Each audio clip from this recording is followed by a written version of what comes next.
Bihar polity को आज से हम लोग शुरू कर रहे हैं और एक ही वीडियो में कोशिश करेंगे कि ये बिहार पॉलिटी समाप्त हो जाए। बहुत छोटा वीडियो होगा और बहुत ही इफेक्टिव होगा, क्योंकि इसमें जो भी नोट्स जो भी हम बताएंगे आपको, वो बिहार समग्र से लिया गया है। बिहार समग्र जो Bihar special PT mains PPSC के लिए भी आता है, बिहार का हर एग्जाम के लिए आता है। उसको पढ़ के एक एक लाइन उसमें से निकाल के हम इस बिहार को तैयार किए हैं। तो हम उससे पहले अभी तो बिहार विधानमंडल हम पढ़ेंगे, लेकिन विधानमंडल पढ़ने से पहले हम कुछ नोट्स, कुछ फैक्ट्स है बिहार के बारे में, उसको एक बार हम देख लेते हैं। उसके बाद से हम बिहार विधानसभा, विधान परिषद कितने जनरल के लिए, कितना SC/ST के लिए कितना सीट आरक्षित है, वो सब हम देखेंगे। कौन सा राज्यपाल का क्या शक्ति है, मुख्यमंत्री का क्या शक्ति है, कौन सा आर्टिकल इन्वॉल्व है इसमें, राष्ट्रपति शासन कितनी बार बिहार में लगा है, न्यायपालिका की शक्ति, ये सब हम इसको देखेंगे इसी वीडियो में। लेकिन पहले हम छोटा सा एक नोट्स लिखे हैं, इसको हम 10-15 पॉइंट है, इसको हम देख लेते हैं, जो कि डायरेक्ट क्वेश्चन आता है। तो फर्स्ट में से बिहार बंगाल से कब अलग हुआ था? तो 22 मार्च 1912 को हुआ था।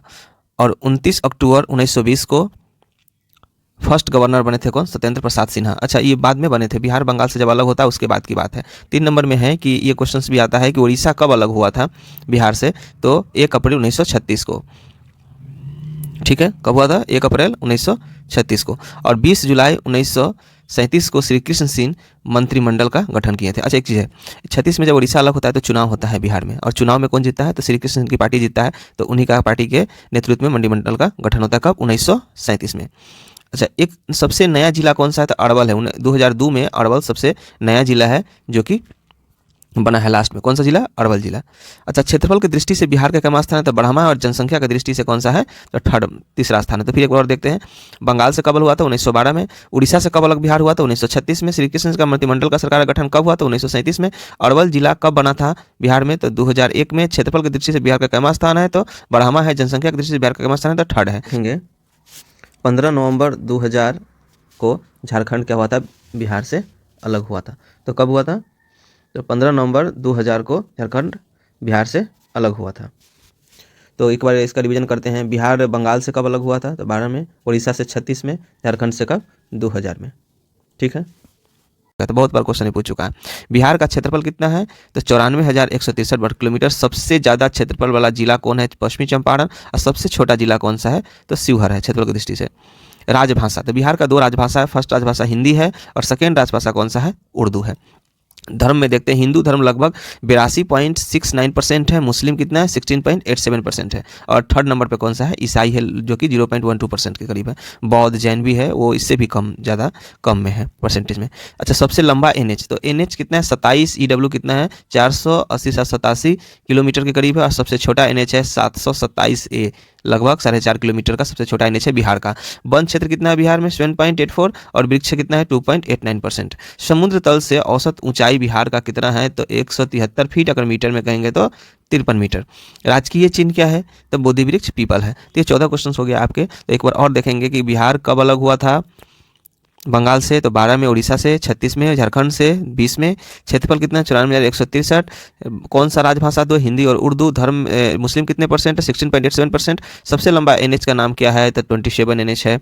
वन का कितना परसेंट? 7.84% है। समुद्र तल से बिहार का ऊंचाई कितना है? तो 173 फीट। और राजकीय चिन्ह क्या है? बोधि वृक्ष, जो कि पीपल है। अब देखते हैं लास्ट क्वेश्चन है हमारे पास, ये लास्ट है, इसको हम देख लेते हैं। लास्ट पॉइंट जनसंख्या से रिलेटेड, कुछ जनगणना से रिलेटेड कुछ पॉइंट्स हम लिखे थे जो डायरेक्ट पूछता है। तो 15 नंबर पॉइंट में क्या है? कुल जनसंख्या बिहार का कितना है? तो 10,40,99,452 है। दशकीय जनसंख्या वृद्धि कितना पे है? मतलब दशक मतलब 10 साल में कितना परसेंट जनसंख्या बढ़ गया? तो लगभग देखिए 25%, 25.4% यहाँ का जनसंख्या 10 साल में बढ़ गया। अच्छा, साक्षरता दर कितना है? 61.8%। पुरुष कितना है? 71%। महिला कितना है? 51%। अच्छा, एक चीज़ देखिए, ओवरऑल 61% साक्षरता दर है। पुरुष कितना है? 10 ज़्यादा और महिला कितना है? 10 कम। इस तरह से याद रख सकते हैं। अच्छा, सबसे ज़्यादा पढ़ा लिखा कहाँ पे है, पुरुष या महिला? तो रोहतास में है। ठीक है, लिंगानुपात मतलब 1000 पुरुष पर महिला कितना है? तो 918 है। और नगरीय जनसंख्या कितना है? तो 11.3%। मतलब नगर में रहने वाले लोगों का कितना परसेंट है? तो 11.3%। ये 2011 की जनगणना के अनुसार है। जनसंख्या घनत्व कितना है? तो 1106 है। सर्वाधिक जनसंख्या घनत्व कहाँ पे? शिवहर में। न्यूनतम कहाँ पे है? तो कैमूर में। साक्षरता की दृष्टि से बिहार का स्थान कैसा है? तो 36वां है। ठीक है, तो इस तरह से हमारा जो फैक्ट्स था, कुछ फैक्ट्स था, वो सारे फैक्ट्स को हम लोग कर लिए बिहार पॉलिटी के फैक्ट्स का। अब इससे हम आगे देखेंगे बिहार विधानमंडल, विधानसभा, विधान परिषद के बारे में, हम लोग राज्यपाल के बारे में, ये तीनों के बारे में भी हम लोग पढ़ेंगे आगे। विधानमंडल को हम समझेंगे। विधानमंडल क्या होता है? विधानमंडल को विधान परिषद, विधानसभा और राज्यपाल, ये तीनों को मिला देते हैं, तो इसके लिए यूज करते हैं हम क्या? विधानमंडल। ठीक है। तो विधानमंडल में कौन आ गया, विधान परिषद, विधानसभा और राज्यपाल। तो हम तीनों के बारे में एक एक करके पढ़ेंगे। तो विधान परिषद बिहार के बारे में हम पढ़ रहे हैं, याद रखिए। विधान परिषद में मैक्सिमम 1/3 ऑफ विधानसभा सीट होता है और मिनिमम कितना होता है, 40 सीट। अच्छा, इसको समझिए क्या होता है। जैसे एग्जाम्पल के लिए समझिए, बिहार में विधान परिषद की सीट कितना है, 75 है और विधानसभा का सीट कितना है, 243 है। तो आप देख सकते हैं कि इसमें अगर हम 3 से मल्टीप्लाई कर देंगे तो कितना आएगा, 225, यानी फिर भी इससे कम है। तो मैक्सिमम कितना हो सकता है, 1/3 विधानसभा, यानी इसके विधानसभा में जितना सीट है उसका 1/3 यानी 81 बिहार में मैक्सिमम हो सकता है सीट। लेकिन अभी कितना है, 75 है। तो ये रूल बनाया गया और मिनिमम कितना होता है, 40 से कम नहीं हो सकता है। तो बिहार में कितना है विधानसभा का सीट, तो 75 है। ठीक है, कितना है, 75 है। अच्छा देखो, 7 फरवरी 1921 में बिहार विधानसभा का गठन किया गया था।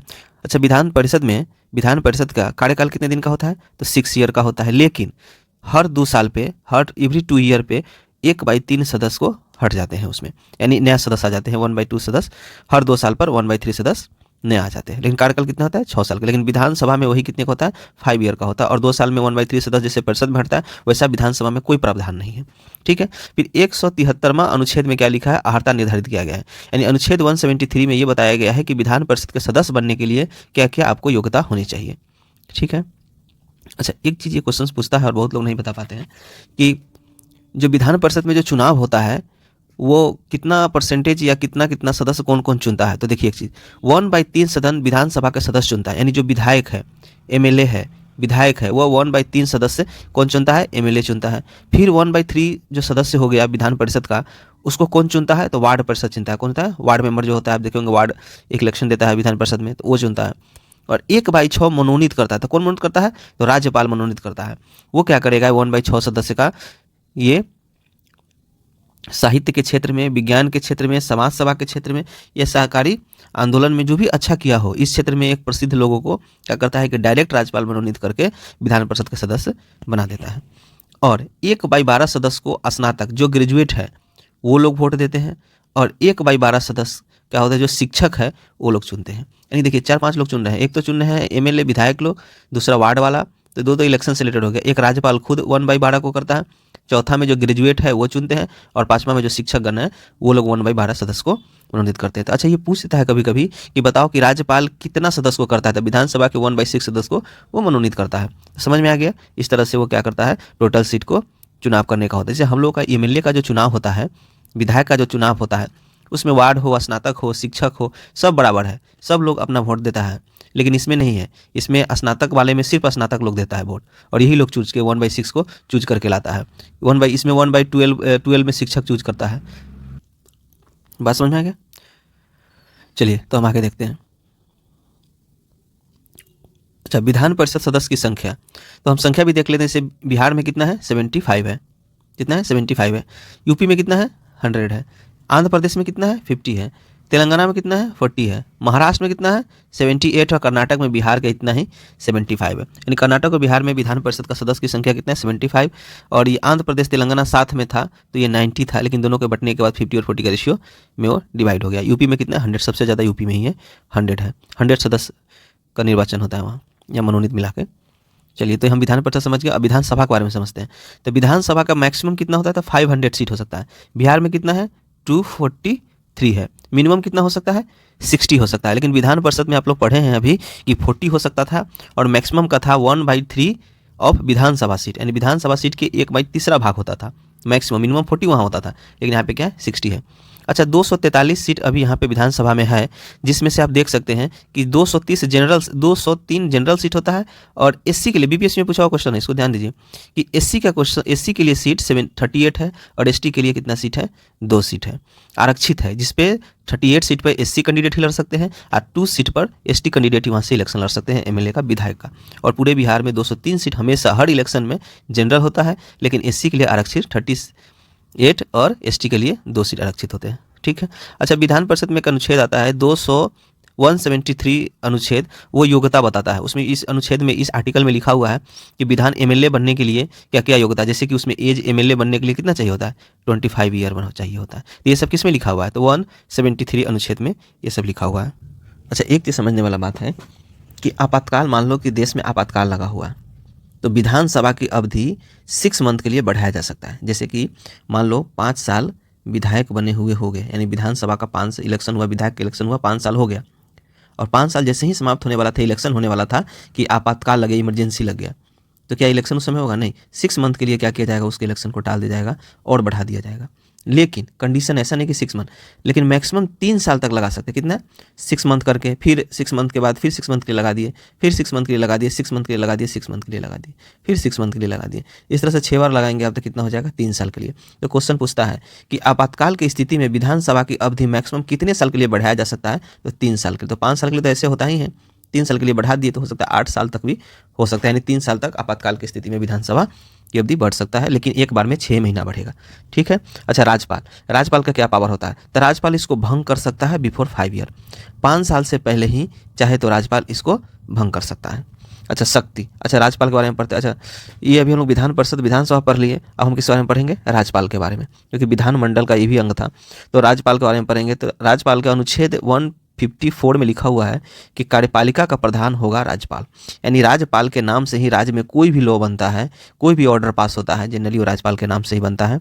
तो कार्यपालिका का प्रधान कौन है? राज्यपाल। देश में कौन होता है? राष्ट्रपति। कोई भी लॉ, नियम, कानून बनता है तो राष्ट्रपति के नाम से ही बनता है, तो इसलिए कार्यपालिका का प्रधान राज्य में कौन होता है? राज्यपाल। विधानमंडल का 17वां मतलब जब वो सत्र चलने वाला होता है विधानसभा का, तो स्टार्टिंग में 17वां और उसका विघटन करने का भी अधिकार किसका होता है? तो राज्यपाल का होता है। अच्छा, हाई कोर्ट का जज का नियुक्ति तो कौन करता है? राष्ट्रपति करता है। तो आपको पता होना चाहिए कि हाई कोर्ट कहाँ होता है? राज्य में होता है। सुप्रीम कोर्ट उससे ऊपर होता है, देश लेवल पर होता है। तो हाई कोर्ट हर राज्य में होता है, तो उसमें नियुक्ति तो कौन करता है? राष्ट्रपति ही करता है उसके जज का, लेकिन उसके किसके परामर्श पर? तो राज्यपाल उसका नाम मनोनीत करता है या परामर्श देता है कि ये जज, ये वकील, ये हाई कोर्ट के जज बनने लायक है, तो उसके बाद में राष्ट्रपति उसको हाई कोर्ट का जज बनाता है। तो परामर्श किसके परामर्श पर? तो राज्यपाल के परामर्श पर। ठीक है, तो ये बात समझ गए होंगे। लेकिन एक बात अब इसमें नहीं लिखा है, एक बात हम बता देते हैं। जैसे जिला लेवल पे जो जज होता है, जिला लेवल पे जज होता है, उसको राष्ट्रपति नहीं करता है नियुक्ति, राज्यपाल ही नियुक्ति कर देता है उसका।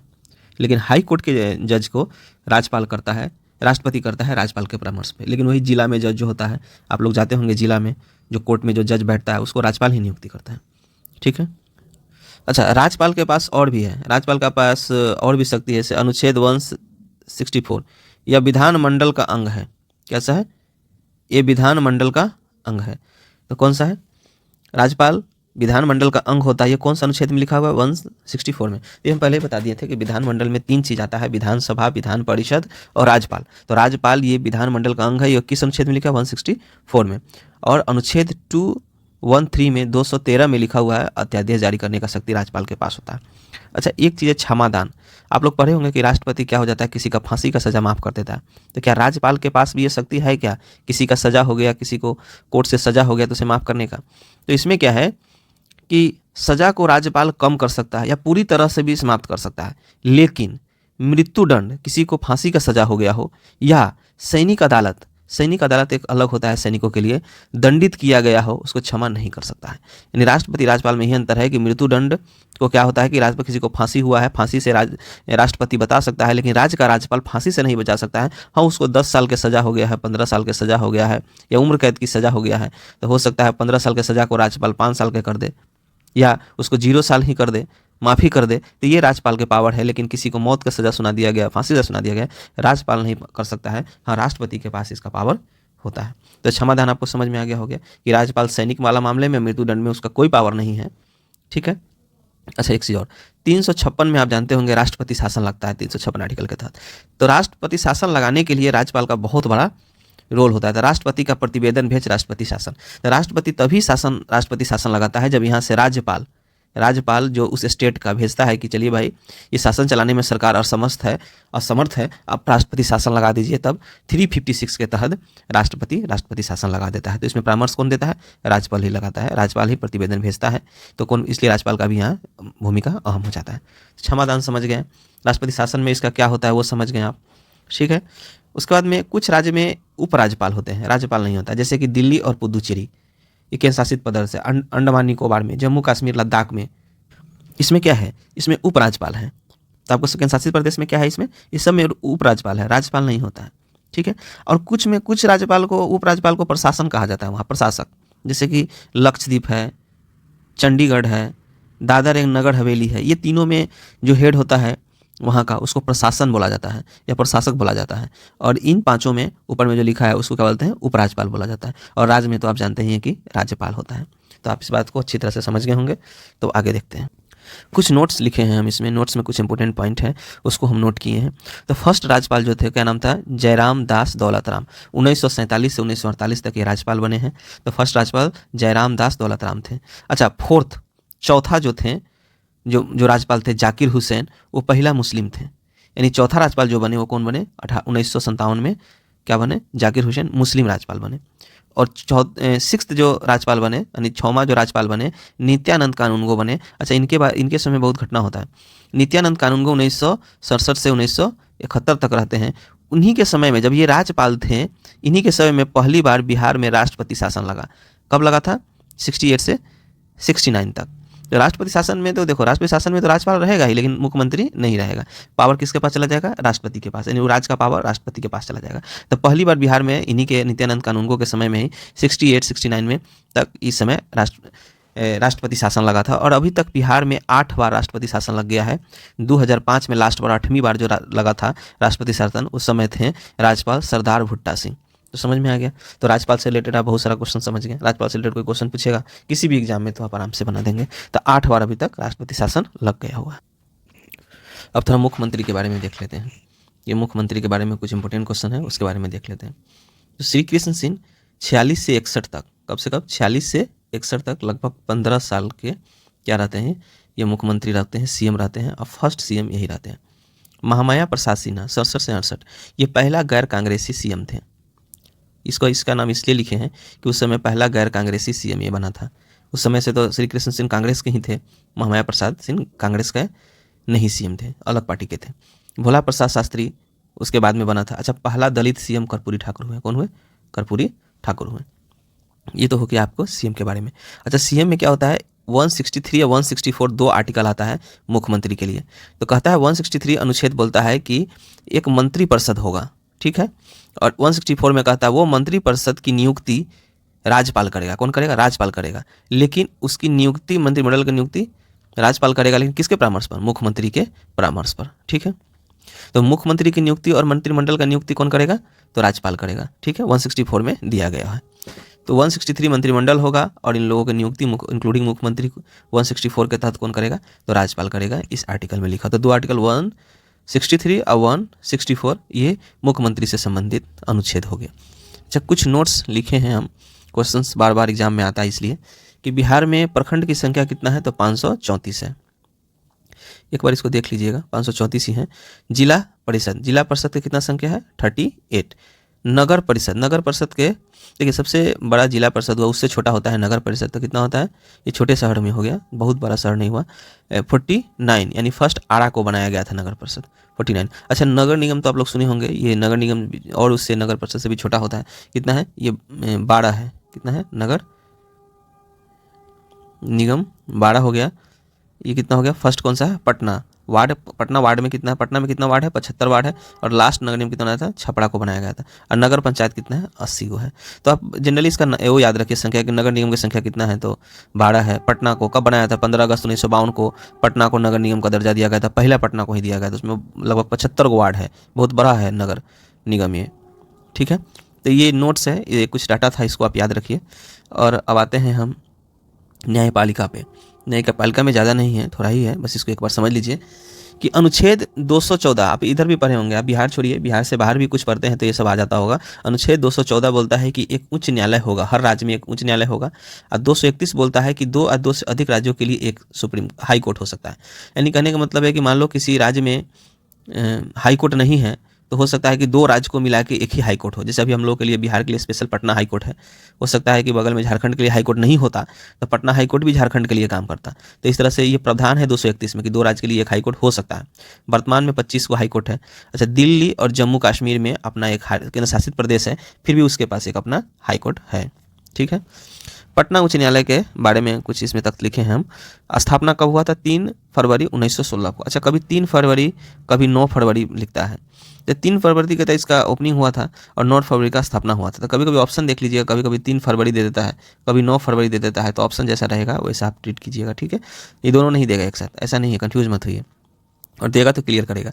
महाधिवक्ता, महाधिवक्ता किस अनुच्छेद में आता है? तो 165 में महाधिवक्ता का आता है। तो इतना आपको याद रखिए, ठीक है।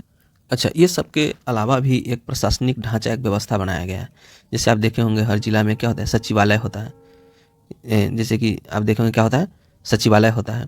पटना सचिवालय आप देखे होंगे कि राज्य में क्या होता है? एक सचिवालय होता है। फिर उससे छोटा होता है प्रमंडल, ठीक है। जैसे अभी कितना प्रमंडल है वर्तमान में? 9 प्रमंडल है। फिर उससे छोटा क्या होता है? जिला होता है। फिर उससे क्या छोटा होता है? तो उससे छोटा होता है अनुमंडल। जिला से छोटा होता है अनुमंडल, और फिर अनुमंडल से छोटा क्या होता है? ग्राम पंचायत, प्रखंड, है कि नहीं? प्रखंड होता है। तो इस तरह से क्या हो गया कि एक प्रशासनिक ढांचा बनाया है कि छोटा ग्राम पंचायत है, उसके ऊपर प्रखंड है, उसके ऊपर अनुमंडल है, उसके बाद अनुमंडल से ऊपर जिला है, जिला के ऊपर प्रमंडल है, प्रमंडल से ऊपर क्या है? सचिवालय है। तो एक अलग ही इसका एक ढांचा, एक रूल्स करने के लिए एक व्यवस्था और खंड खंड पर बनाया गया है। कौन जिला में कौन अधिकारी बैठेंगे, अनुमंडल में कौन अधिकारी बैठेंगे, उसके बाद में प्रमंडल में, प्रखंड में देखते होंगे वीडियो बैठता है। तो इस तरह से हर तरीके का, हर एक लेवल पे एक बनाया गया है, एक ढांचा बनाया गया है प्रशासन का, ठीक है। तो हम इस सब के बारे में थोड़ा थोड़ा पढ़ेंगे। सचिवालय का गठन 1912 में हुआ था, ठीक है, याद रखिए बस इतना ही। प्रमंडल, कमिश्नरी, जैसे कि स्वतंत्रता के समय जब भारत आज़ाद हुआ था तो 4 प्रमंडल था। कौन कौन? तिरहुत प्रमंडल, भागलपुर प्रमंडल, पटना और छोटा नागपुर प्रमंडल। लेकिन अभी वही वर्तमान की बात करेंगे तो कितना है? 9 गो प्रमंडल है। सबसे बड़ा प्रमंडल आप देखेंगे तिरहुत, मुंगेर और पटना, जिसमें 6 गो जिला मिला के एक प्रमंडल। तिरहुत प्रमंडल में कितना जिला है? 6। मुंगेर में भी 6 और पटना जिला में भी, पटना प्रमंडल में भी 6। पटना एक जिला भी है और प्रमंडल भी है, तो क्या होता है? पटना प्रमंडल की बात करेंगे तो 6 जिला शामिल किया। सबसे छोटा जो प्रमंडल है वो होता है भागलपुर, जिसमें मात्र 2 जिला को शामिल किया गया हुआ है। आप प्रमंडल लगभग समझ गए होंगे। स्वतंत्रता के समय 4 प्रमंडल थे, लेकिन अभी कितना है? तो 9 गो प्रमंडल है। समझ में आ गया? जैसे मुजफ्फरपुर में है तो मुजफ्फरपुर कौन सा प्रमंडल में है? तिरहुत में है, ठीक है। अब देखिए 3 नंबर, जिला। जिला की स्थापना कब हुआ था? 1975 में जिला बना था, ठीक है। क्या किया था 1975 में? जिला अधिकारी पहले डीएम था, उसके पास बहुत पावर था, विकास करने का पावर, प्रशासन करने का पावर, जजमेंट, यहाँ तक तो जज जो अभी होता है, जज का काम भी पहले डीएम ही करता था। तो बहुत सारा पावर अभी कम कर दिया है। तो 1975 में क्या किया था कि जिला अधिकारी के विकास कार्य को पृथक कर उप विकास आयुक्त, डीडीसी, क्या होता है? डीडीसी को सौंप दिया गया। यानी विकास कार्य का, जो जिला का विकास कार्य, डेवलपमेंट का कार्य है, वो कौन देखता है? डीडीसी देखता है। लेकिन पहले कौन देखता था? तो डीएम ही देखता था, ठीक है। उससे छोटा होता है कौन? अनुमंडल। तो अनुमंडल कितना है? तो 101 गो अनुमंडल बिहार में है। पूर्वी चंपारण और पटना में 6 गो अनुमंडल है। अच्छा, जिला पूर्वी चंपारण और पटना में कै गो अनुमंडल है? तो 6 गो अनुमंडल है। अच्छा, इससे आइए ग्राम पंचायत देखिए। ग्राम पंचायत कितना है? 8386, यानी 8386 यहाँ पे ग्राम पंचायत है। प्रखंड की संख्या कितना है? 534 है। अच्छा, एक क्वेश्चन हमेशा पूछता रहता है इस टॉपिक से, हर एग्जाम में इस टॉपिक से बिहार एसएससी का एग्जाम हो या बिहार का एग्जाम हो, इससे पूछता ही है। बिहार में पंचायती राज से क्वेश्चन पूछता है, इसलिए हम पंचायती राज को स्पेशल कुछ क्वेश्चंस को हम ला दिए हैं। जैसे 1947 में बिहार पंचायती राज का पारित हुआ था। तो बिहार पंचायती राज का पारित हुआ था 1947 में। उसी समय इसको देखिएगा 57 और कभी कभी 59 भी लिखता है, इसके लिए कन्फ्यूजन होता है, लेकिन 1957 याद रखिए। बलवंत राय मेहता समिति का गठन किया गया था 1957 में, ठीक है। 1961 में एक पारित किया गया जिसमें पंचायत समिति, जिला परिषद को लागू किया गया 2 अक्टूबर 1963 से। कब? 2 अक्टूबर 1963 से। मतलब उन्हें पारित तो किया 1961 में, पंचायत समिति, जिला परिषद, ये लागू किया गया। कब पारित हुआ? 1961 में। लेकिन ये लागू हो जाता है कब से? 2 अक्टूबर 1900, गांधी जयंती के दिन से ही 2 साल बाद 63 से लागू हो जाता है। अच्छा, एक है 24 अप्रैल 1993 में बिहार पंचायती राज अधिनियम 73वें संविधान संशोधन द्वारा लाया गया था। ये तो आप लोग जानते ही होंगे, बहुत बार रट चुके होंगे कि 1973 में बिहार पंचायती राज अधिनियम आया था। कौन सा संशोधन द्वारा? तो 73 में संशोधन द्वारा, 24 अप्रैल 1993 73वें संशोधन द्वारा। अब छोटा छोटा और कुछ बात है, उसको देख लेते हैं कि पंचायती राज अधिनियम 2001 से काम शुरू हुआ। पंचायती राज अधिनियम जो 1963 में जो शुरू कर दिया गया था, वो पंचायती राज अधिनियम 2000 संशोधन तो हुआ 73 में, 1993 में। फिर 2001 से काम करना स्टार्ट करता है, यानी काम स्टार्ट कब करता है? 2001 से। और अभी जो पंचायती राज नियम किसके कारण अभी जो रूल्स नियम या चल रहा है पंचायत में, किसके? तो पंचायती राज अधिनियम 2006 के द्वारा अभी रूल्स नियम या पंचायती राज व्यवस्था चल रहा है। आप जाएंगे किसी बुक बोलेंगे किसी बुक स्टॉल पे पंचायती राज अधिनियम 2006 दीजिए, देखो पीला सा बुक, एक पतला सरकारी बुक आता है, पतला सा बुक देता है, और इसको पढ़ना चाहिए। पंचायती राज के लिए बहुत अच्छा बुक है, जिसमें लिखा होता है कि मुखिया त्यागपत्र किसको देगा, कितनी मतलब उसके कब उप मुखिया के लिए कौन चुनता है, उप मुखिया किसको त्यागपत्र देगा। तो इस तरह से इसमें बहुत अच्छा दिया। पंचायती राज अधिनियम 2006 पढ़िएगा, इसमें बहुत चीज़ दिया हुआ है। ठीक है। फिर है आर्टिकल 243 क, अनुसूचित जाति और जनजाति का आरक्षण किसमें दिया हुआ है? 243 क में। बिहार में पंचायती राज संस्थानों में 50% आरक्षण है। कितना परसेंट आरक्षण है? 50% आरक्षण है पंचायती राज में। ग्राम पंचायत, अब सबसे छोटा कौन सा आ गया? ग्राम पंचायत। थोड़ा इसके बारे में देख लेते हैं, बस अब समाप्ति होने वाला है, 1-2 लाइन बचा हुआ है। ग्राम पंचायत, पंचायत का वित्तीय सहायता। ग्राम पंचायत का वित्तीय सहायता कैसे होगा? मान ली पैसा की जरूरत पड़ा पंचायत में, तो कहाँ से होता है? राज्य के संचित निधि से दिया जाता है पंचायत में पैसा। अच्छा, 243 के राज्य निर्वाचन आयोग दिया हुआ है। अच्छा, क था आरक्षण, अनुसूचित जाति वाला आरक्षण था, लेकिन इसी में के आएगा तो क्या हो जाएगा? राज्य निर्वाचन आयोग आ जाता है इस आर्टिकल में। तो राज्य निर्वाचन आयोग का आर्टिकल क्या हो? 243 का के। अच्छा, कुछ आयोग है, 2-4 आयोग हमेशा पूछ देते रहता है कि इसका स्थापना कब हुआ, तो इसलिए हम लिख दिए हैं लास्ट में, बस 1 मिनट देख लीजिए। आयोग, बिहार मानवाधिकार आयोग की स्थापना कब? 3 जनवरी 2000 को हुआ था। अब पुनर्गठन फिर 25 जून 2008 को फिर पुनर्गठन किया गया था। बिहार राज्य महिला आयोग के बारे में आप इसका स्थापना या कुछ होगा तो बताइएगा, आप इसका स्थापना कब हुआ था, ये आपके लिए है, आप बताइए कमेंट में। क्वेश्चन नंबर 3 में बिहार लोक सेवा आयोग 1 अप्रैल 1949 को ये इसका क्या हुआ था? स्थापना हुआ था बिहार लोक सेवा आयोग का, सिविल पीसीएस का। तो इसमें कितना होता है? इसमें जो सदस्य होता है उसका कार्यकाल होता है 6 साल का, या उसका एज कितना होता है? मैक्सिमम एज कितना होता है? 62 साल। हम लोग तो 60 साल में रिटायर कर जाएंगे गवर्नमेंट जॉब वाले, लेकिन इसको कितना साल तक मिलता है? तो 62 साल तक मिलता है जॉब करने के लिए, और 6 साल तक ये अपने पद पे रहता है। इस किस अनुच्छेद में लोकसभा आयोग है? तो 315 में। प्रथम अध्यक्ष कौन थे? तो राजधारी सिंह। अच्छा, 4 नंबर क्वेश्चन में क्या है? राज्य सूचना आयोग। राज्य सूचना आयोग जो है, सूचना आयोग, सूचना का अधिकार, सूचना आयोग का गठन किया गया था 12 अक्टूबर 2015 में। VVI है, बहुत पूछता है ये, VVI है। कितने बार क्वेश्चन पूछ चुका है डिफरेंट एग्जाम में कि राज्य सूचना आयोग का गठन कब किया गया था? तो 12 अक्टूबर 2005 में। मैक्सिमम मेंबर इसमें कितना हो सकता है? तो 10 को सदस्य इसमें होता है। 5 साल के लिए सदस्य होते हैं, या 65 साल तक, 65 साल तक होते हैं। 5 साल तक कार्यकाल होता है। मान लो 60 साल पे किसी का नियुक्ति ही हुआ तो 65 साल में रिटायर हो जाएंगे, और किसी का 62 साल पे ही इसका सदस्य बनेगा तो 3 साल ही रहेगा तो 65 हो जाएगा। मैक्सिमम एज कितना हो जाए? 65 होना चाहिए। अब मुख्यालय कहाँ पे? पटना। बिहार राज्य सूचना आयोग का मुख्यालय कहाँ पे? पटना। मैक्सिमम सदस्य कितने होने चाहिए? तो 10। स्थापना कब हुआ था? 2005 में हुआ था। इसके साथ मैक्सिमम जो पॉलिटी में क्वेश्चन पूछता है हम उसको आप डिस्कस कर दिए हैं, और ये आप बिहार समग्र पढ़ेंगे तो आपको लाइन बाय लाइन आप पढ़ेंगे तो ये सारा चीज़ हर लाइन में आपको मिलेगा, क्योंकि वही से हम निकाल कर इसको बनाए हैं नोट को। बहुत अच्छा नोट है, बहुत मेहनत की इस नोट को बनाने के लिए, आपको फ्री में मिल रहा है, तो इसको समय देकर पढ़ लीजिए। आपको क्वेश्चन नहीं छूटेगा, और कुछ क्वेश्चंस को हम प्रैक्टिस भी करवा देंगे। बिहार समग्र के बुक में जो सब क्वेश्चन पॉलिटी का दिया हुआ है वो हम उसको आपको करवा देंगे। पहले इसको अच्छे से